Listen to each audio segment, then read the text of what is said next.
Hi, I'm Pattu from freefincal. I'm sure you must have heard about Sensex hitting 50,000 and then, of course, it fell down a bit from that.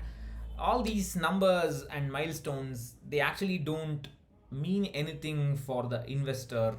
I have talked about this before in a post called Holding to the Moon Risk. That's when the Bitcoin things were popular than what it is now. So I have given several examples where very high absolute returns have given very low annualized return. For example, of course, this is a made up example.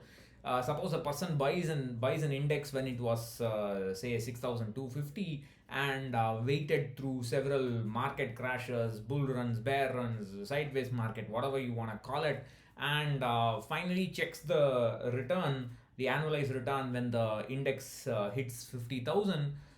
That's an absolute gain of 700%. That's a wow absolute return, but the annualized return is only 7%. So what matters is how long it takes for the index to go from one point to the other. People always look at the Sensex was 100 in the year 1979, it was 1000, it was 10,000, 50,000. Those kind of benchmarks don't really matter. What matters is how long it took for the index to go from one point to the other, and what was the journey like, how many crashes were there in the way, how many big zooms were there, and so on. So that's what matters to the investor, not these kind of silly milestones. That's not going to help. So please always consider the journey. I've been talking about this several times before. I've been talking about sequence of returns risk.